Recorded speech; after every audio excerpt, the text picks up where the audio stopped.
Hi, I'm Leanne Ely. I'm a nutritionist, a New York Times best-selling author, and some people even say I'm a life coach. I started the Daily Dish Show to share my story, my truth, and my journey to vibrancy, and to inspire others to do the same. Because it's all about grit, perseverance, and finding a way despite the odds.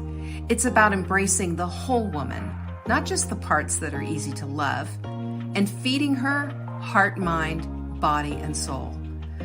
But I found that this isn't just my story, it's your story too. It's go time. This is the Daily Dish. Same thing. Don't forget to go and check this deal out. Only as supplies last. savingdinner.com/show. Ta-da!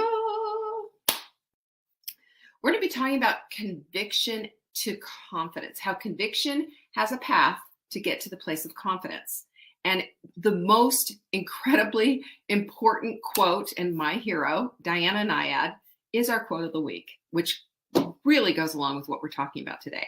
And the quote of the week is, "I failed and faltered many times, but I can look back without regret because I was never burdened with the paralysis of fear and inaction."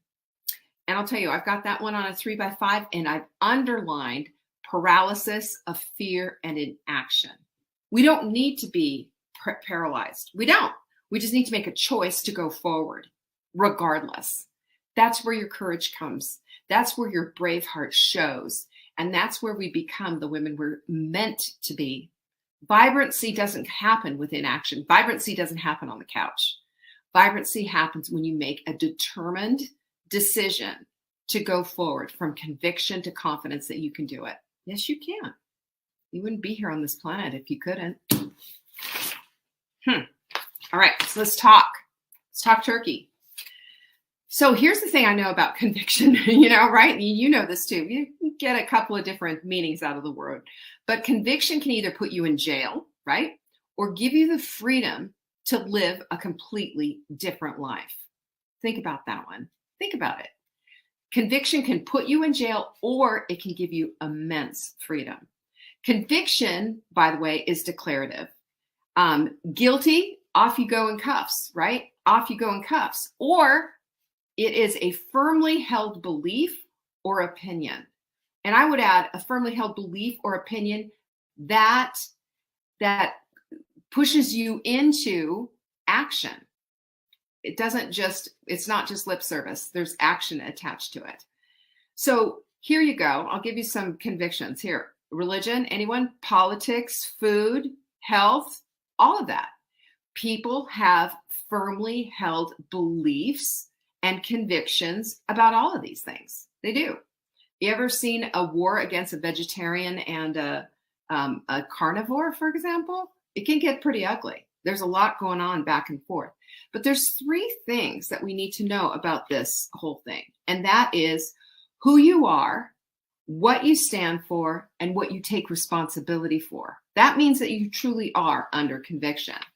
So when you think about this, when you are speaking with conviction, you know what that is? And we say this all the time around here. It's using your voice.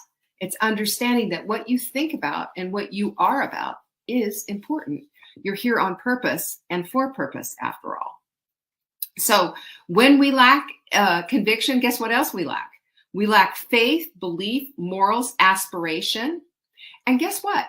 When we lack all this stuff, you don't have a path. You don't know which way to go. And so that conviction isn't going to do anything. That lack of conviction isn't going to do anything for you. We all need to be convicted that this is the path that we need to be on. Absolutely, every single one of us. You know what conviction is? Conviction is Scarlett O'Hara. I'll never go hungry again. You remember and look what Scarlett O'Hara did. I mean, I'm not condoning her, she's a fictional character, yes, but her behavior was a little bit askew, but her conviction was firmly in place, right? So what we also know is that integrity is letting that light of yours shine and follow through and become the woman that you are. That's vibrancy right there. is when your integrity follows suit with action. So we have to live like we mean it. We have to live like we mean it. We get one shot, one. So if we're, if we're all over the place and nothing's really, we're mimsy-mamsy, mediocre, lukewarm, what does the Bible say? Spit it out of your mouth? Yeah, there's no conviction there. Live with conviction. Live like you mean it.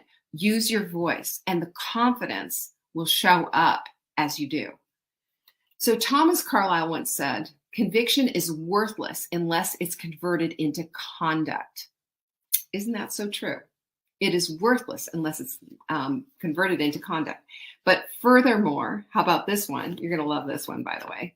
Tony Robbins, you know who he is, right? The big tall guy. He has six, I call them the Tony Robbins points, 6 Tony Robbins points to get you to that place from conviction to confidence. And I'll give them to you just super straight. And don't forget, if you're not getting our newsletters, you can get our newsletter, today's show notes, in tomorrow's newsletter. They're helpful, and it reminds you to show up every day who you are, right? So Tony Robbins, so here's what he says. Number 1 is to know your values. Know who you are. Know what you stand for. Know what's yes and what's a no. Don't be in the middle. Don't have a spine that doesn't hold you up. You don't want to be that pushover person. You want to be a woman of conviction. Number 2, practice positive thinking. Now, that one just sounds like, whatever, right? But we practice our negative thinking all the time. And how has that helped us out? It is a shift to go from being really negative over here and changing and becoming positive. So if this is what's in your, in your sphere of what it is that you want in your life, you have got to make a conscious decision to change the way that you're thinking. And as that negative pattern comes up, replace it with something that you want instead. I always look at it this way. You can be solution oriented, or you can be problem oriented. If all you're thinking about the problem and you're airing it out and you're complaining about it and you're letting everybody know about it, you're not going to get to the place of figuring out how to find a good solution. So be solution oriented. Number 3 is change your physiology. I don't know if you've ever seen Tony Robbins do this, but he does this, and there's a bunch of people out there in the whole personal development space that do this, but they do these huge deep breaths. They'll go do ice baths. They'll do all these things that just changes up their body chemistry. When you change your physiology, you start to change your behavior. You start to change the way that you think, simply because your body, this big bodysuit of chemicals, also changes. If you're having all these negative thoughts, you're having inflammatory thinking. And if you're inflammatory thinking, then you're going to do inflammatory actions. And it's all going to follow suit. Super low vibe. But if you're changing your physiology and you're, Amy Cuddy, I think it's her name, Cuddy, Cuddy. She did a body language thing on TED Talk, a TED Talk body language. And she had you just acting like you were Superwoman, putting your hands on your hips like this and just holding back your shoulders and holding your chin up and standing tall. Doesn't that make you feel a little bit different? It makes you at least look confident and you can show up and be confident. Number 4, accept your emotions. Now, when I say this, accept your emotions, we all have them. But remember, and I said this last week, emotions are not oceans. Emotions are simply waves. They come and they go. They come and they go. And we have to also go, once again, back to the way that we're thinking, because what we focus on grows, what we think about expands, and what we dwell upon becomes our destiny. So thinking in dwelling on negative emotions, it is going to turn into an ocean. So if we could remember that emotions are merely waves, they're merely waves. They're going to come and go. Go ahead and process them. No big deal. And feel them and be a part of them and maybe come to some conclusion about them. But don't be afraid of them. Just know that it's just part of the human experience. Number 5 is communication skills. Are you using good communication skills? Could it be better? Could you be more gentle? Could you be kinder? Are you a good listener? All of these things are part of communication skills. Communication skills isn't just talking and saying things just right. It's also listening. It's having a conversation. It's hearing what the other person is saying and allowing that to come in and have an appropriate response. Not just waiting for them to take a breath so that you can insert your brightness and wisdom, right? When we learn to do that, boy, does our love grow. Doesn't our empathy grow?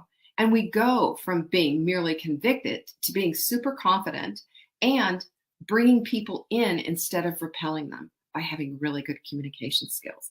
And then the last thing is this, one of my favorite things, is always reevaluate and analyze. Is this working for me? We've got to have the guts to look at ourselves and look at what's going on and look at the way things are going. Because if it's not going the way we want it to go, then we need to change things up. It's that simple. And if we change things up, guess what happens? We get to see shifts in the people around us. We see a shift in ourselves. We see a shift in our conviction, in our confidence, and we become the women we're meant to be. Vibrant, loving, caring, and just having a really incredible life. I believe life is always working out for me on my behalf. I do, with all of my heart. And I want you to believe that as well. And you can do that if you work with your conviction and work into confidence. Can we do that together? Pinkies up? That's what I say. Thank you for joining me today. You can find me on TikTok for daily tips to help support your most vibrant life. And remember, you are the author of your own story. Until next time.